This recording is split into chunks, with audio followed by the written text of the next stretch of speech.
नमस्कार दोस्तों, मैं विष्णुकांत उपाध्याय आप सभी का एक बार फिर से स्वागत करता हूं आपके अपने यूट्यूब चैनल बीएचयू वाले द हिस्टोरिका पर।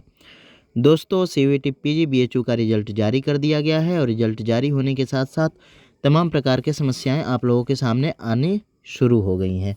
तो उसमें सबसे पहली समस्या जो है तो मैं बात करूं एमबीए के विद्यार्थियों के लिए है, यानी जिनको जीडीपीआई के लिए बुलाया गया है।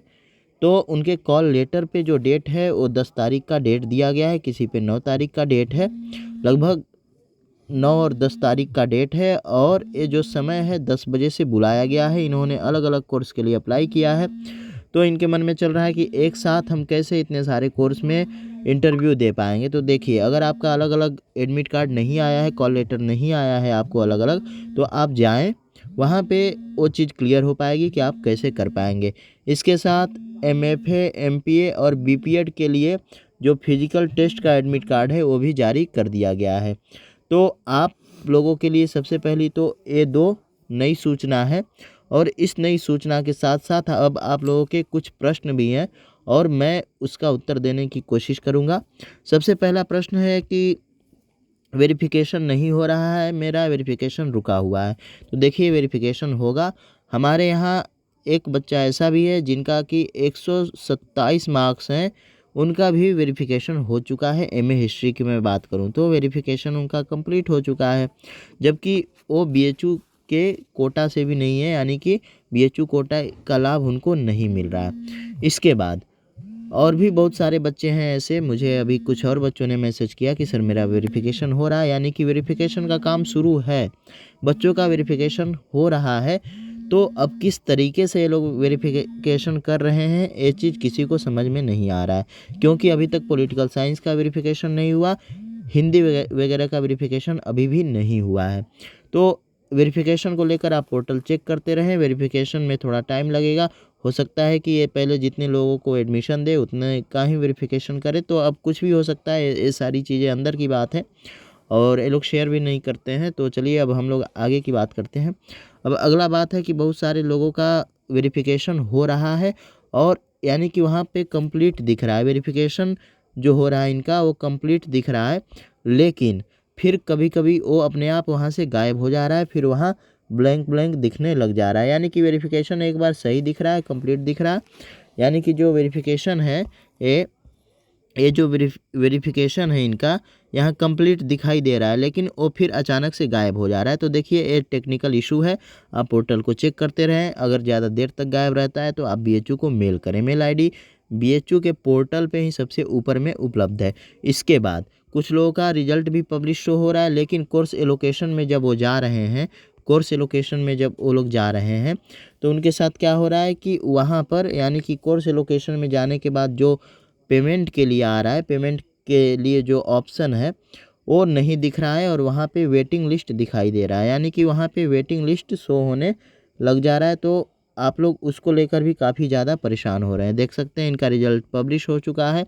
अब जब आप इसके बाद कोर्स एलोकेशन में जा रहे हैं तो यहाँ पे वेटिंग लिस्ट दिखाई दे रहा है, जबकि इनका जो है सारी चीज़ें कंप्लीट हो चुकी हैं। अब इन्हें पेमेंट करके अपना सीट जो है वो लॉक करा लेना है, लेकिन बहुत लोगों का वेटिंग दिख रहा है। तो कोई बात नहीं, आप उतने पे छोड़े रहें, कुछ भी अपडेट होगा वहाँ पे दिखेगा, उसको बार बार चेक करते रहें। तो वेटिंग का तो ये हो गया। तो अभी भी बहुत सारे लोगों का वेरिफिकेशन नहीं हो रहा है, कुछ लोगों का रिजल्ट पब्लिश होकर आगे का कुछ प्रोसेस दिख ही नहीं रहा है। कुछ लोग फ़ी वगैरह पेमेंट नहीं कर पा रहे हैं। जो लोग फ़ी नहीं पेमेंट कर पा रहे हैं उनसे मैं कहता हूँ, और जिनको फ़ी पेमेंट का लिंक नहीं दिख रहा है, वो लैपटॉप या कंप्यूटर से अपना फ़ी पेमेंट कराएं, तब वहाँ पे दिखेगा। फ़ोन में ये शो नहीं हो रहा है। मैं फिर से बता दे रहा हूँ कि फ़ोन में काफ़ी दिक्कत आएगी, इसलिए अगर आपका एडमिशन होता है तो यहाँ फ़ी पेमेंट जो है इसको आप लैपटॉप या फिर टैबलेट वगैरह से करें। और फ़ी पेमेंट के जो रास्ते हैं वो आप credit card, debit, SBI net banking और अदर का भी यूज कर सकते हैं। ये मैंने अभी पिछले वीडियो में भी बताया है आप लोगों को। इसके बाद एक और प्रश्न आप लोगों के मन में उठ रहा है कि जीडीपीआई में पूछा क्या जाता है। तो जीडीपीआई में क्या पूछा जाता है इसको लेकर हम एमबीए के ही एक बच्चे से आप लोगों का कांटेक्ट करा देंगे एक वीडियो के माध्यम से। वो आप लोगों को बता देंगे कि आप लोगों को तैयारी कैसे करनी है।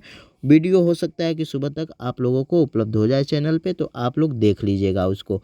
बाकी एमएससी वगैरह का जो कट ऑफ है वो जारी किया जा रहा है। एडमिशन की प्रक्रिया शुरू की जा चुकी है और पहले सारे कोर्स के पीडब्ल्यूडी के बच्चों का जो एडमिशन है वो किया जा रहा है, फिर बाकी जनरल वगैरह का कट ऑफ जारी किया जा रहा है। तो एमए हिस्ट्री के लिए पीडब्ल्यूडी के बच्चों का जो रिजल्ट है वो जारी कर दिया गया है, साथ ही मैंने अभी पिछले वीडियो में भी बताया। इसके बाद साथ ही कल हो सकता है, कल मैंने आज बताया था आप लोगों को, तो हो सकता है कि कल या आज ही, हो सकता है कि आज ही रात तक या फिर कल जनरल वालों का भी जो रिजल्ट है वो पब्लिश हो जाए। तो आप लोग सब लोग जिनका वेरिफिकेशन हुआ है, नहीं हुआ है, जिनका अटका हुआ है कोई काम, बस पोर्टल को चेक करते रहें। कोई भी दिक्कत आती है ना, तो सबसे पहले आप बीएचयू को मेल करें, ठीक है। बार बार हम कह रहे हैं मेल करें। अगर मेल से कुछ नहीं हो पाता है तो आप यहाँ पर आकर आ सकते हैं, तो आकर बात करें। देख सकते हैं यहाँ पे अभी बीपीएड वगैरह के बहुत सारे कोर्स का जो है वो वेरिफिकेशन ही नहीं हुआ है और उनको फिजिकली वेरिफिकेशन के लिए भी बुलाया जा रहा है। उसके लिए एडमिट कार्ड भी जारी कर दिया गया है। तो काफ़ी बच्चे परेशान हैं, लेकिन आप पोर्टल चेक करते रहें। जो भी अपडेट होगा पोर्टल पे ही होगा। कोई भी आपको बीएचयू को मेल करना होगा, इस मेल आईडी का इस्तेमाल आप कर सकते हैं। तो इसके साथ साथ और भी एक प्रश्न है, और प्रश्न क्या है